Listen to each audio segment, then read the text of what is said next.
that can help with the mitigation as well. Right. That's our hope. Yeah. Um, Looking back, would you have done anything different in any of the processes, however you were involved in the I project? probably would have gotten more involved with the US Mm, DOT and the Hawaii DOT people mm, because I think when you unleash bureaucrats on a project like this, and I don't use that term in a negative way. You know, I consider myself to be a bureaucrat. We get the business done. The problem is that when you're only dealing with the bureaucratic aspects of a project and not the cultural and the things that really touch your heart, then you're not going to make progress. And I think part of the problem I saw, for example, we got into this long debate about the uh, the area of potential effect. mm-hmm, And when you look at the Luluku side, you know, of course, the HDOT and USDOT folks said, well, you know, the area of potential impact only was close to where the freeway actually comes through the valley. And the community felt that it was much more far-reaching than that. And that when you talk about mitigation, you're really talking about mitigating all of the damage that having this huge concrete structure come through a community will do.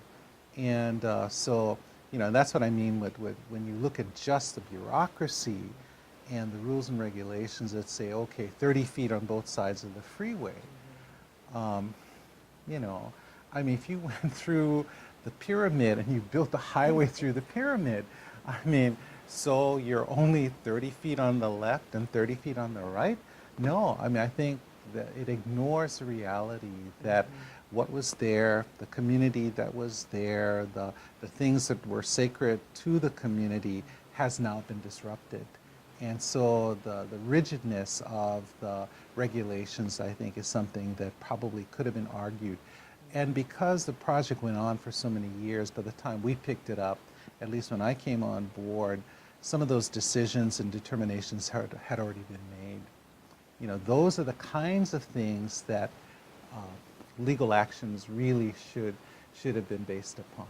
You know, a lawsuit should have been filed early enough to say, wait, wait, wait, we don't agree that the area of potential effect only includes 30 feet on both sides of the Yeah, freeway. yeah. So by the time we came on, it was like, well, had already been decided and the statute of limitation had already run. So I'm not criticizing people who preceded us. I'm sure they did the Yeah. best that they could have done at the time. But it was frustrating for the community because, for example, the Omega station is not even in the area of potential effect. Yet Mm-hmm. that's a significant piece. So. Yeah, we're still hearing about the after effects of that. Yeah, Do yeah. you, by any chance, know this is, but why Haiku was involved in the project at, at the very start of the work Right. group, and Yeah. then in the end, it didn't end up in the IDP. Do you know what happened with that? Well, because the government took the position that the area of potential effect on the Luluku side did not include haiku, you know, the folks that were from that side felt like it was just a waste of their time for them to be involved.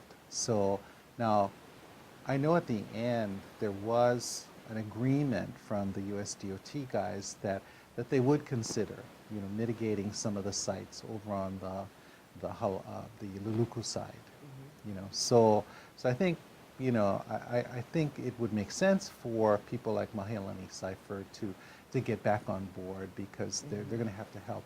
Now I think there was so much frustration that um, you know, they felt that they wanted to create a cultural preserve for Luluku, which we've introduced legislation to do that would be separate and apart from the HLID process, you know. Yeah. I think they've just been frustrated that it's taken so long and, Still trying you to know, get over that yeah, anger. yeah, We're yeah. slowly reeling them back in. Yeah, So well, hopefully. I think that would be fine. And you know, we had when Micah Kane was head of DHHL, Mm-hmm. we had an agreement that they would be willing. DHHL that owns that property Mm-hmm. would have been willing to do a license agreement to OHA to take over the Omega station and portions of what was previously the Coast Guard station there. Of course, Micah went on to Kamehameha Schools, but the reason why it never came to fruition was that OHA is not in the business of running a cultural preserve. And what I tried to convince Ko'olapoku Hawaiian Civic Club to do was to build their capacity to be able to manage that valley on their own, because OHA would have been the government agency to take the license from DHHL, but we would then subcontract the work out to a nonprofit to actually run it and become the stewards. And so like Ko'olapoku would have been the perfect, and I think they're actually still working towards that, because I wouldn't rule it out, even though I'm not sure if DHHL is still receptive to the idea of doing a license. They're not doing anything with the property, and I would think that they might consider it. And I think Ko'olapoku is a little bit closer to building their capacity to do it, but it's not quite there yet. So. Good to know. Yeah. Yeah. Okay, the next question is, talk about the resilience of our culture in all of this. Yeah. Well, you know, we had an interesting meeting on Hawaii Island.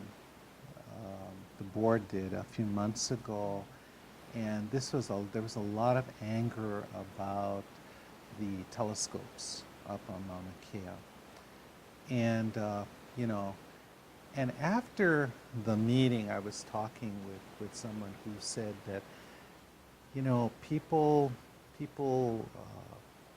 interpret the culture and cultural values based on what they believe existed many years ago,